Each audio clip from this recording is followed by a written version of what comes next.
The air in the upscale Raleigh restaurant felt warm alive with celebration. Soft golden lights cast a gentle glow over the linen-draped tables, reflecting off the crystal wine glasses. Laughter and the clink of glasses filled the space until they didn't. My husband, Michael Harper, stood up in the middle of the crowd, his wine glass raised, a confident smile stretching across his face. We were here to celebrate our son, Nathan's master's degree in business administration. A proud moment, a milestone. But Michael's next words shattered that joy, like a hammer smashing through glass. I've decided to start a new life, without Eleanor. The room went still. 40 pairs of eyes turned to me. Eleanor Harper, 52 years old, the woman who'd spent 25 years building this family. I felt Nathan sitting beside me, freeze in his chair. His graduation sash, a deep green, still hung over his shoulders, a symbol of his hard work, now tainted. I caught a glimpse of Lauren Mitchell Michael's interior designer mistress, watching from the back of the room. Her presence burned a betrayal, hiding in plain sight. My so-called friends who'd known about the affair shifted uncomfortably in their seats. They'd shared coffee with me just last week, laughing over small talk. Hypocrites. Everyone expected me to break, to cry, to storm out in a dramatic huff. Instead, I smiled, a calm, deliberate smile. Congratulations on your choice, Michael. My voice was steady, slicing through the silence like a knife. I reached into my purse, pulled out a crisp white envelope, and placed it gently beside his plate. His smug expression faltered. "What's this?" he asked, his voice cracking just a touch. "Something for you to read later," I said, my tone smooth, unwavering. I turned to Nathan, whose face had gone pale beneath his graduation cap. I leaned over, kissed his cheek. "I'm so proud of you, sweetheart. This day is still yours." Then I stood, smoothed my dress, and addressed the stunned guests. "Please enjoy your meal. I wish you all a lovely evening." I walked out, my heels clicking on the polished hardwood floor, feeling the weight of their stares on my back.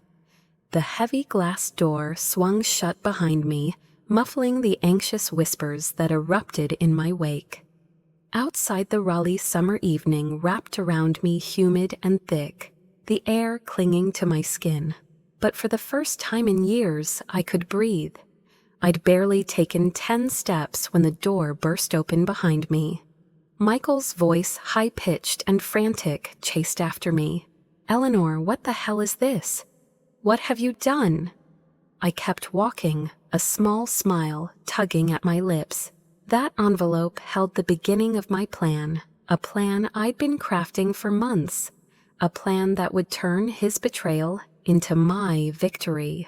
I've always been good with numbers, you see. 25 years as a data analyst, I've learned how to spot patterns to uncover truths buried in the noise. And Michael, he'd left a trail of data that even a novice could follow. I've always been good with numbers, you see. 25 years as a data analyst, I've learned how to spot patterns to uncover truths buried in the noise. And Michael, he'd left a trail of data that even a novice could follow. While he chased his big dreams, 2 failed tech startups, a midlife crisis that had him finding himself through yoga retreats in Asheville, I kept our family afloat. I balanced the books when he poured our savings into a friend's crypto scheme, a venture that tanked in less than a year. I worked late nights at my firm, poring over spreadsheets, ensuring Nathan's tuition was paid, while Michael followed his passion for artisanal coffee roasters. A passion that lasted exactly 4 months before he got bored. My own dream, starting a risk analysis firm for women, always came second. After Nathan graduates, I'd tell myself, after Michael finds stability. But stability with Michael was like chasing a mirage in the desert. It shimmered always just out of reach. 3 months ago, I noticed anomalies in our joint accounts. Small transactions inconsistent with our usual spending. A plane ticket to Miami, $800. A 5-star hotel booking in South Beach, $1, $200 for 2 nights. A jewelry purchase, $3,500 for a diamond bracelet I never received. At first, I thought it was a glitch. A bank error, maybe. But I'm not the kind of woman who ignores red flags. I've spent my career identifying risks after all. So I started digging quietly, methodically, like I was unraveling a puzzle. I logged into our bank portal late at night, the house silent except for the hum of the air conditioner. I traced the transactions, cross-referenced them with our credit card statements. What I found was worse than I'd feared. Michael had been siphoning money into a separate account for over a year. He'd taken Lauren to lavish dinners at upscale restaurants in Durham, bought her that diamond bracelet, even put a down payment on a beachfront condo in Wilmington, $50,000 non-refundable, all while telling me we needed to cut back for retirement. "We can't afford that new dishwasher right now, Eleanor," he'd said, his voice tight, just 2 weeks earlier. I'd nodded, trusting him, while he was wiring money to his mistress. Then I found the messages. Michael had left his iPad on the kitchen counter one morning, unlocked, as if he didn't have a care in the world. I wasn't snooping, I was just clearing the counter to make breakfast. But the notification caught my eye. A text from Lauren. "Can't wait for our new life, babe."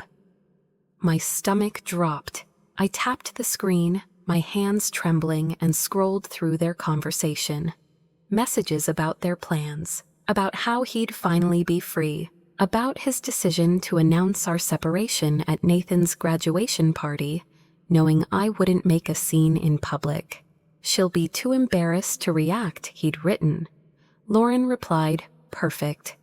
Then we can start fresh." I stood there, the morning light streaming through the window, the smell of coffee in the air, feeling like the floor had vanished beneath me.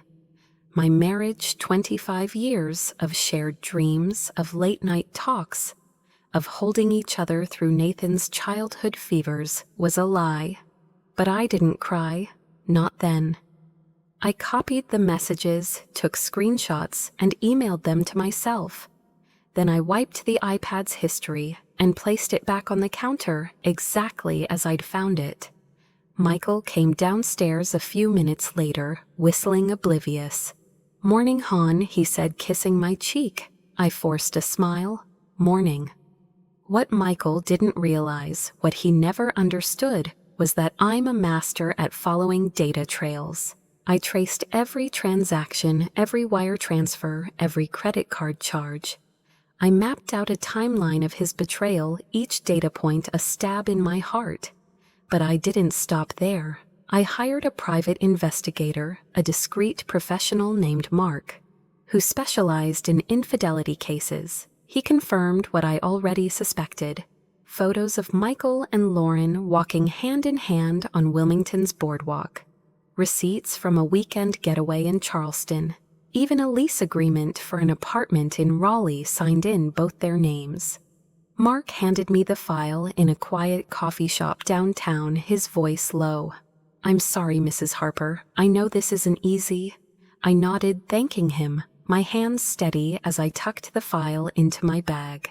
I wasn't falling apart. I was building a case. I revisited the prenuptial agreement we'd signed 25 years ago, back when Michael insisted on protecting his future earnings. He'd been so paranoid then, fresh off a small inheritance from his father, worried I'd take half if things went south. I'd signed it without hesitation. I loved him, trusted him. Now that document would be his undoing. Buried in the fine print was a fidelity clause, one that stipulated severe financial penalties if either party engaged in an affair. I read through it late at night, the blue light of my laptop casting shadows on the walls of our bedroom. Michael was asleep beside me, snoring softly, unaware that I was planning his downfall. The clause was airtight. I consulted James Carter, my attorney, the next morning. "It's ironclad," James said over coffee at a cafe near his office. "If you can prove the affair, and it sounds like you can, he'll lose everything. The house, the retirement accounts, his share of your joint investments." I nodded, sipping my latte, feeling a strange calm settle over me. "Good," I said.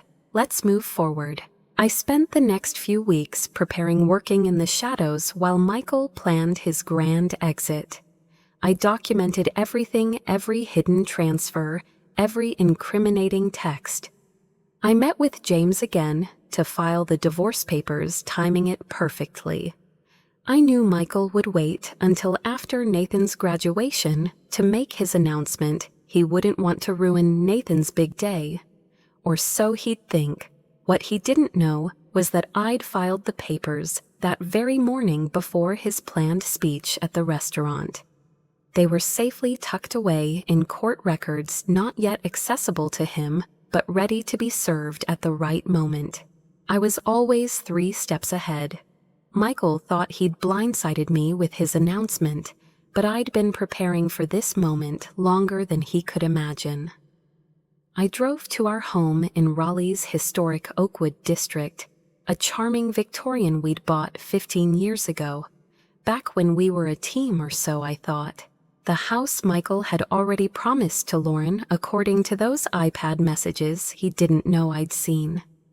I parked in the driveway, the familiar creak of the front gate greeting me as I stepped out. Inside, everything looked the same.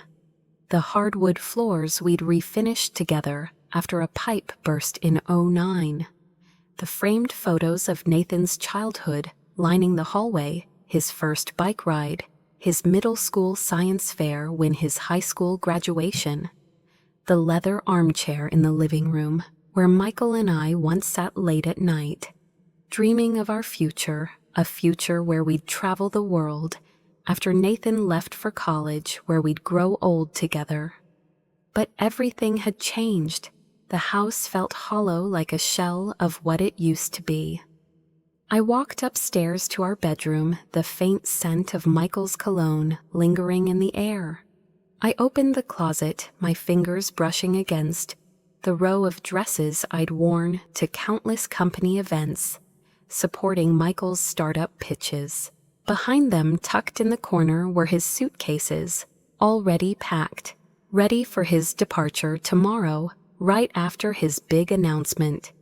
I stared at them, a bitter laugh escaping my lips.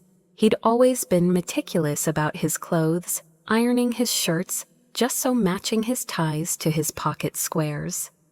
But when it came to the things that mattered, he was careless, reckless, blind. My phone buzzed incessantly, in my purse texts from friends at the restaurant, from Nathan, even from Michael's sister Sarah, who'd flown in from Atlanta for the graduation. I pulled it out, my heart clenching at Nathan's message. "Mom, are you okay?" "Where are you?" I typed back quickly. My fingers steady despite the storm inside me. "I'm okay. This isn't your burden. Enjoy your day. I love you." I'd kept Nathan in the dark for months, not wanting to ruin his final semester.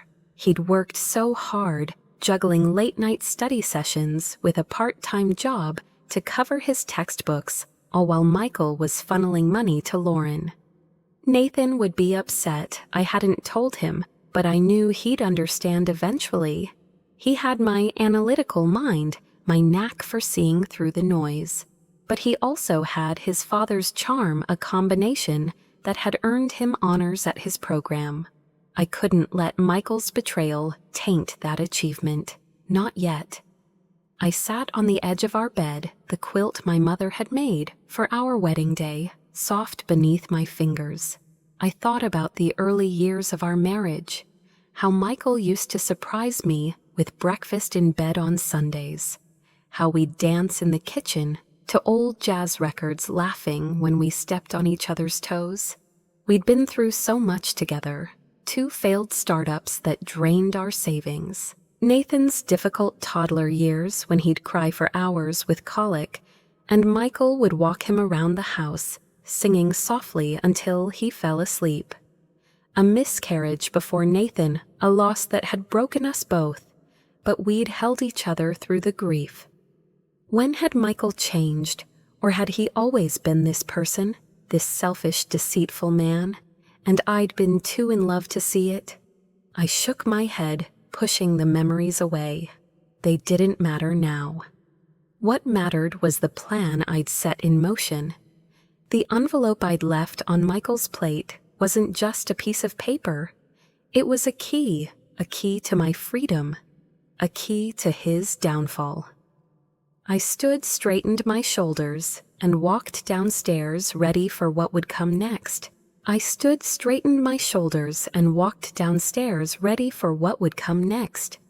3 hours later, I heard Michael's car screech into the driveway tires, grinding against the gravel. The front door slammed open with a force that rattled the windows. "Eleanor," he shouted, his voice echoing through the house, raw with anger. "Where are you?"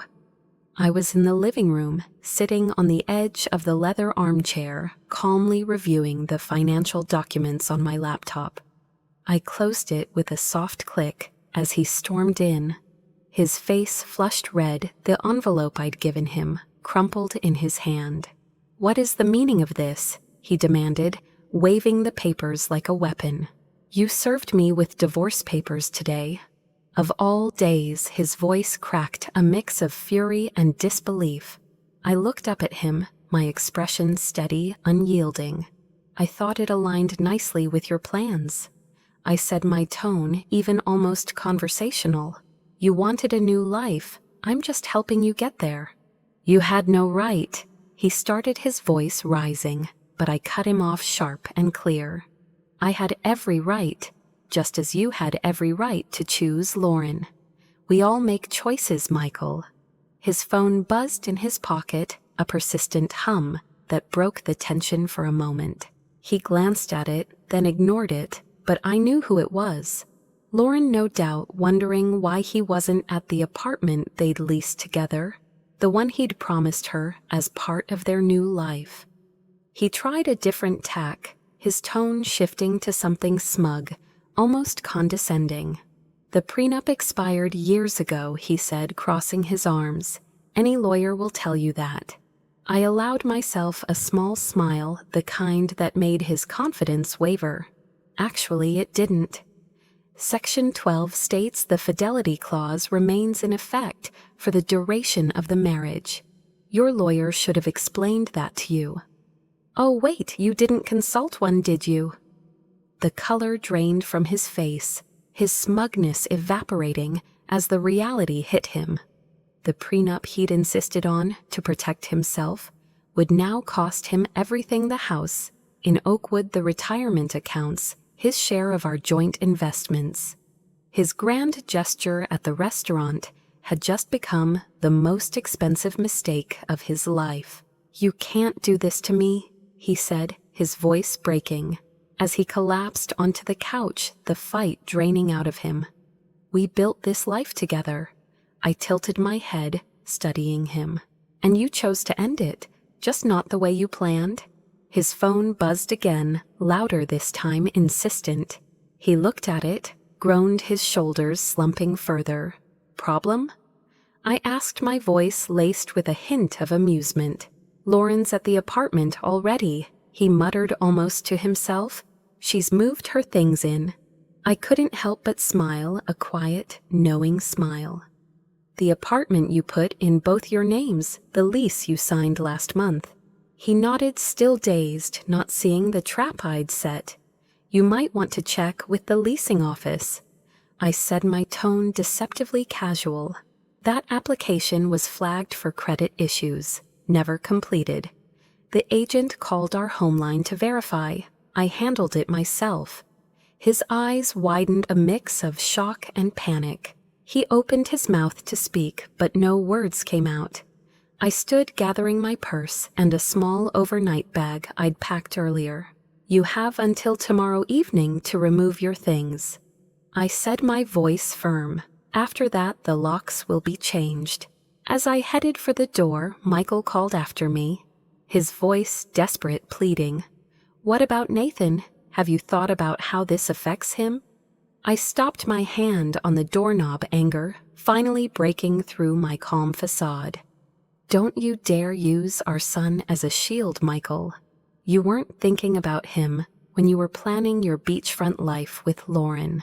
I walked out the door, clicking shut behind me, leaving Michael to face the unraveling of his perfect plan. I drove across town to Sarah's bungalow near the University of North Carolina, where she taught psychology. The drive was quiet, the streets of Raleigh lit by the soft glow of streetlights, the summer air heavy with the scent of magnolias. Sarah greeted me at the door with a fierce hug, her arms wrapping around me like a lifeline. "I just heard from Nathan," she said, pulling me inside, her voice thick with concern. "Are you okay?" I let out a long breath, the tension in my shoulders easing just a bit. "Better than I expected," I admitted, following her to the kitchen. A bottle of Pinot Grigio was already open on the counter, 2 glasses waiting. "I never thought Michael would make such a spectacle," Sarah said, pouring the wine. Her hands steady, but her eyes dark with anger. "In front of everyone at Nathan's graduation party. He's lost his mind." I took the glass she offered, the cool stem grounding me. It was meant to humiliate me. I explained, taking a sip, the crisp wine, a sharp contrast to the heat of the evening. A public rejection, so I couldn't fight back without looking irrational. Sarah's face tightened, her lips pressing into a thin line. "My brother always loved the spotlight, but this is beyond anything I imagined." We settled in her cozy sunroom, surrounded by books and potted ferns. The windows open to let in the evening breeze. Sarah had never married, always cherishing her independence, her career.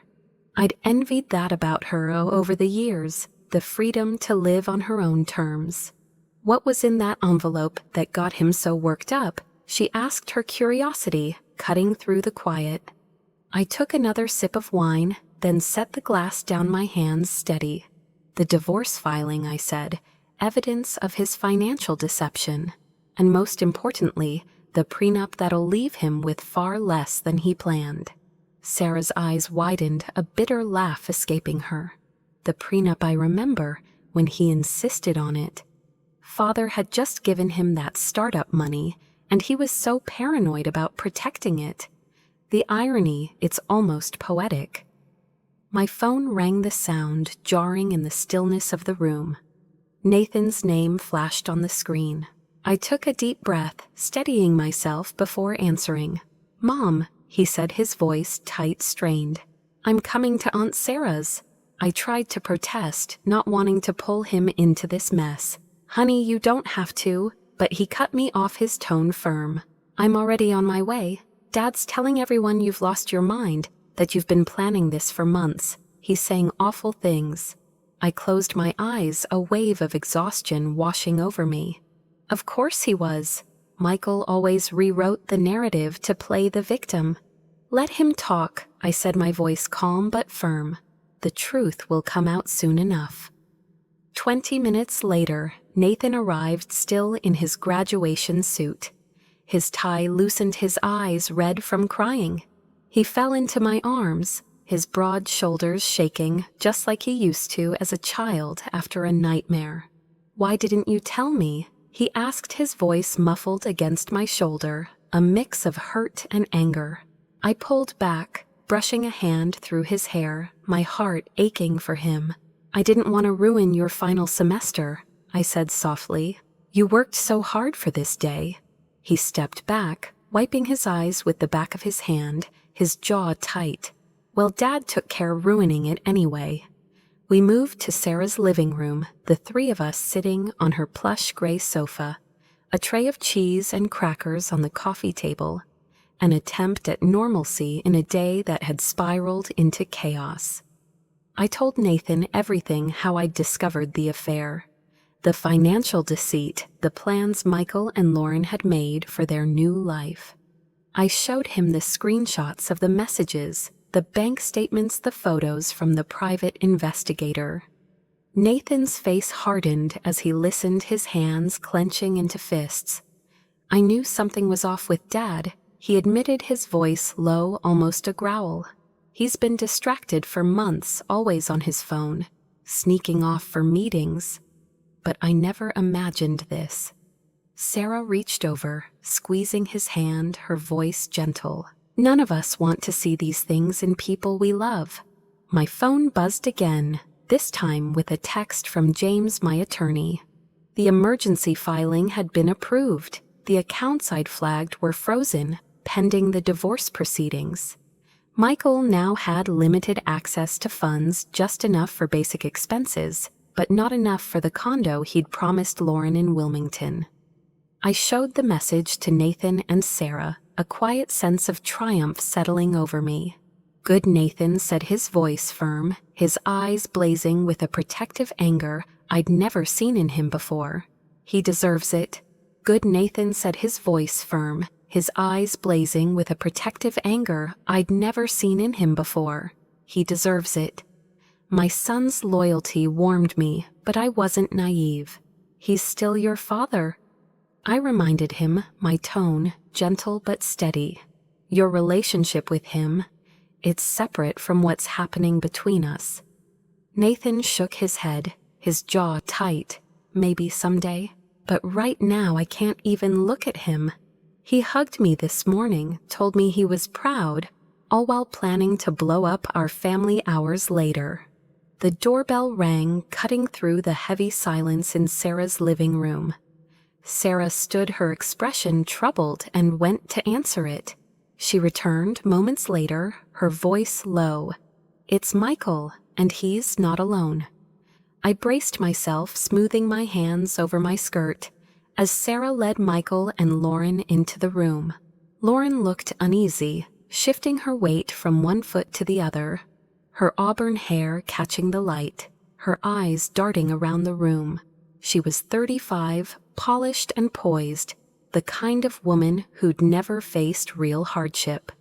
Michael, by contrast, was a storm of fury. His earlier desperation had hardened into anger. His face flushed, his fists clenched. Eleanor, you need to stop this insanity, he demanded, his voice booming. Unfreeze the accounts. We can talk like adults. Nathan stood, stepping slightly in front of me, his body tense. Maybe you should have been an adult before announcing you were leaving Mom in front of everyone. Michael's eyes widened, as if just noticing our son. Nathan, this doesn't involve you. Doesn't involve me. Nathan echoed, his voice rising, incredulous. You blew up our family on my graduation day, and it doesn't involve me. Lauren touched Michael's arm, her voice soft, hesitant. Michael, maybe we should go. He shook her off, his movements sharp. No, I'm not leaving until Eleanor agrees to be rational. Sarah folded her arms, her expression icy. My sister-in-law seems to be the only rational one here. You're the one who created this mess, Michael. I remained seated, watching the drama unfold, a quiet strength settling over me. For years I'd been the fixer, the one who smoothed over conflicts, kept everyone happy. That role had exhausted me. I'd finally let it go. The accounts will remain frozen until the preliminary hearing, I said, my voice calm, measured. That's in 3 days. The judge will decide the asset division then. Michael sputtered, his face turning an even deeper shade of red. 3 days? What am I supposed to do for 3 days? I tilted my head, my tone almost clinical. You have your personal account, the one you've been funneling money into for the past year. That should be enough. Lauren's head snapped toward Michael, her eyes narrowing. You have a separate account, with how much in it? The question hung in the air, sharp and accusing. Clearly, Michael hadn't been fully honest with Lauren either. He ignored her, his focus still on me. This is vindictive, Eleanor. This isn't like you. I met his gaze unflinching.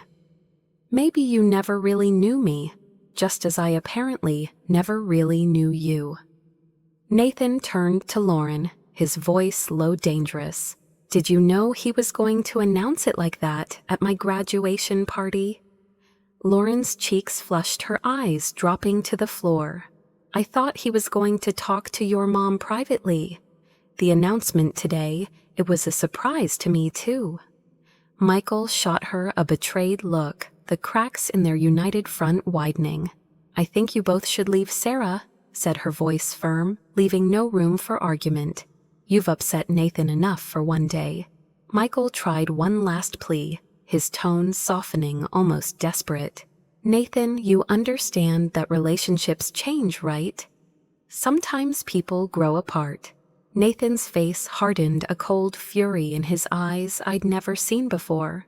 What I understand is that you're a coward who couldn't even give Mom the dignity of a private conversation. What I understand is that you were stealing from our family while I worked 2 jobs to pay for my textbooks, because you said money was tight. Michael paled, his mouth, opening and closing, no words coming out. That's not how it was, he finally managed, his voice weak. It's exactly how it was, Nathan snapped. Please leave, Dad. I can't look at you right now. The silence that followed was deafening, the weight of Nathan's words hanging heavy in the room. Finally, Michael turned to go, Lauren trailing behind him, her head bowed. At the door, he paused, looking back at me, his voice low. This isn't over, Eleanor. I'll fight you on this. I met his gaze, steady and unyielding. You're welcome to try. After they left, Nathan collapsed beside me on the sofa, tears streaming down his face, his hands trembling. I've never talked to Dad like that, he whispered, his voice breaking. I wrapped my arm around him, pulling him close, my heart aching for the pain he was carrying. Sometimes standing up for what's right hurts, I said softly, brushing a hand through his hair.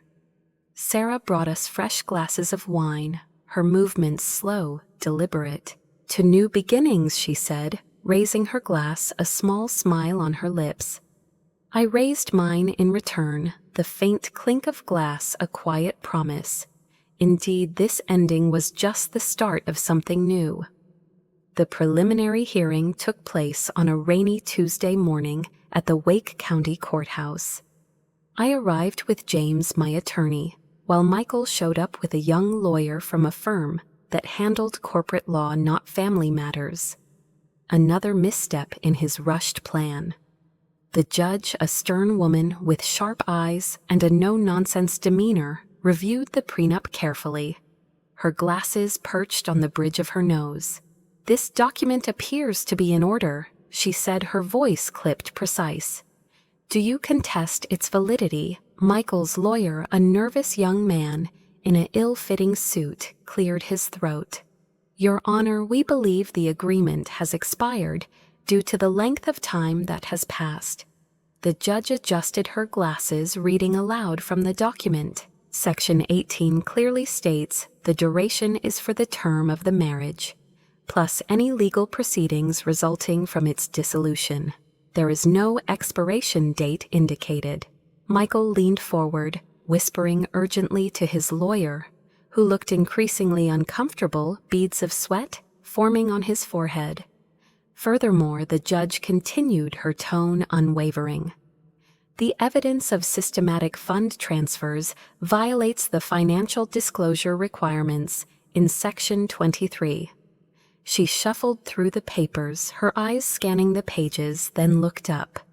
I am ruling to maintain the freeze on joint accounts pending full financial discovery. Mr. Harper's personal account will remain accessible to him. The family home will remain in Mrs. Harper's possession during proceedings as stipulated in the prenup's infidelity clause.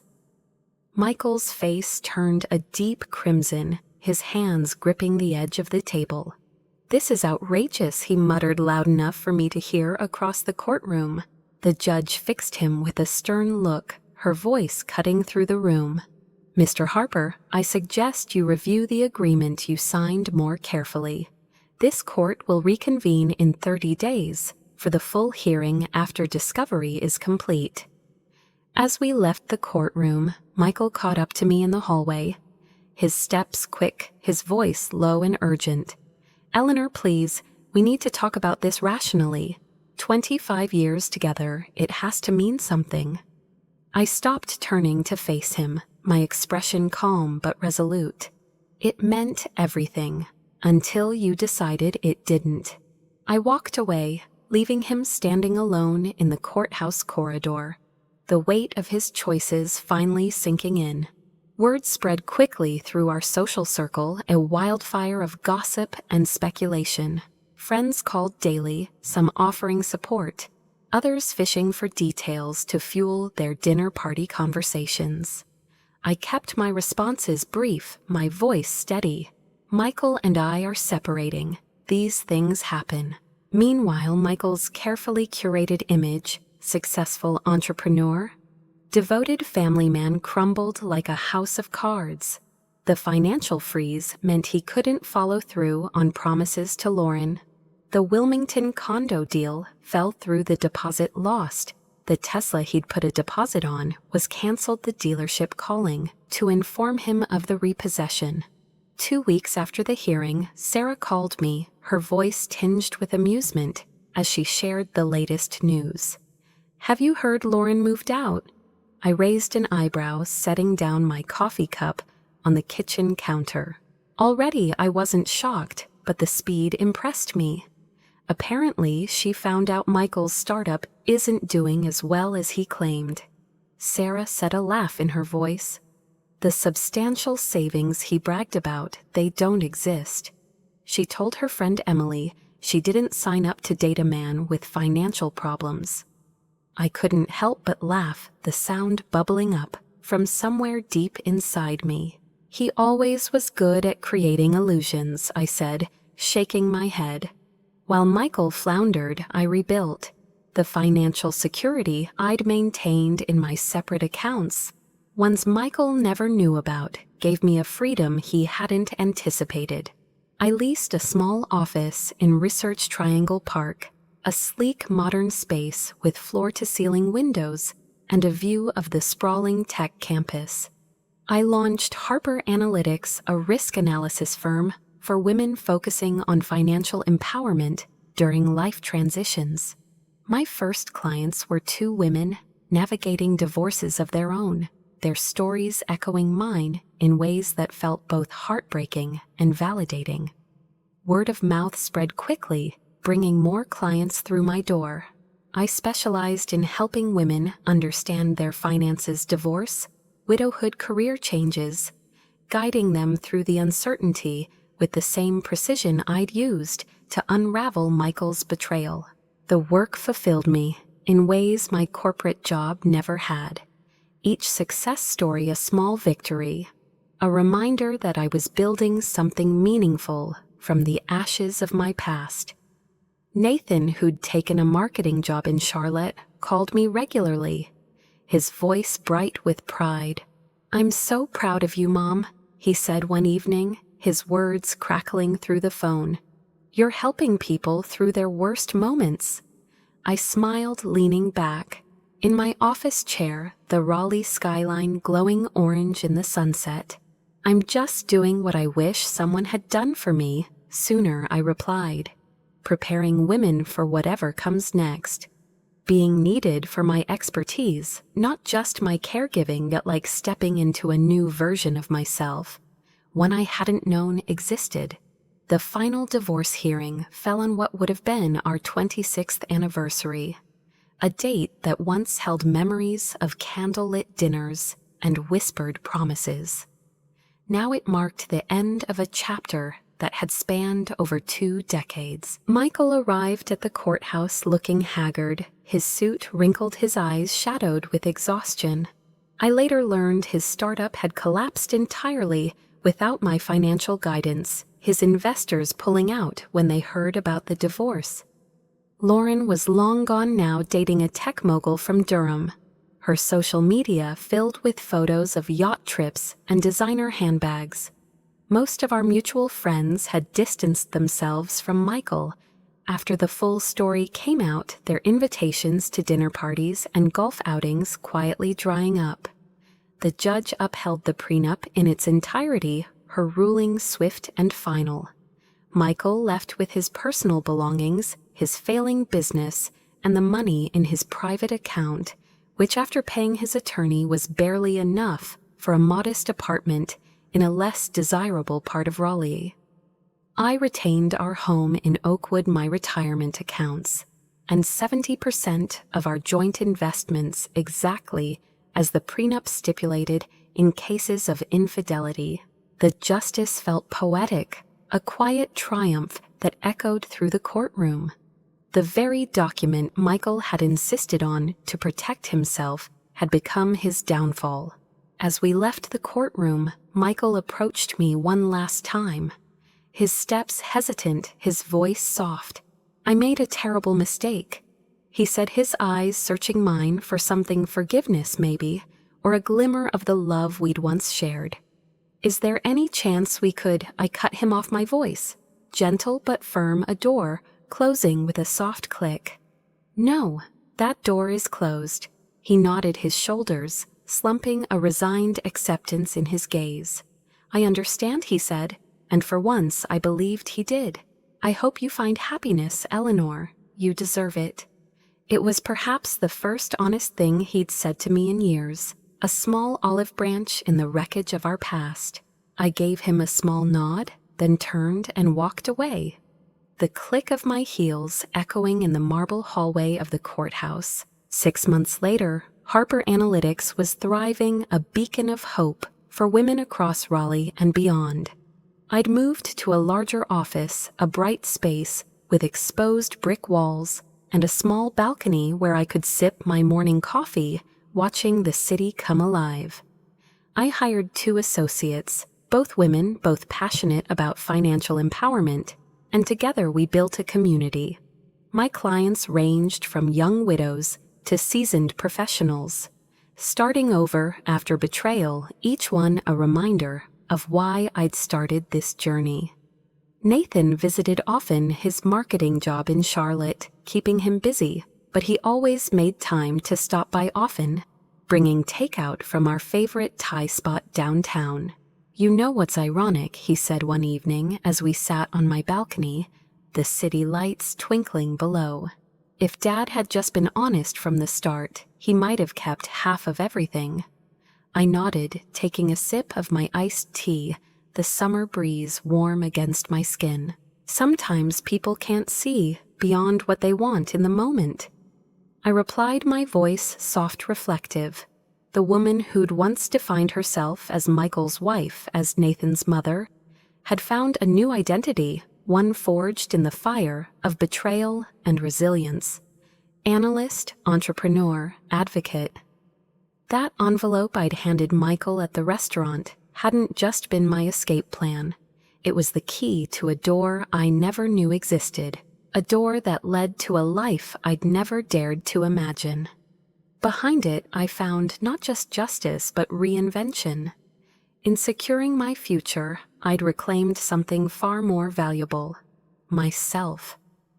I stood on the balcony looking out over Raleigh, the skyline a canvas of possibility, and for the first time in years, I felt truly free.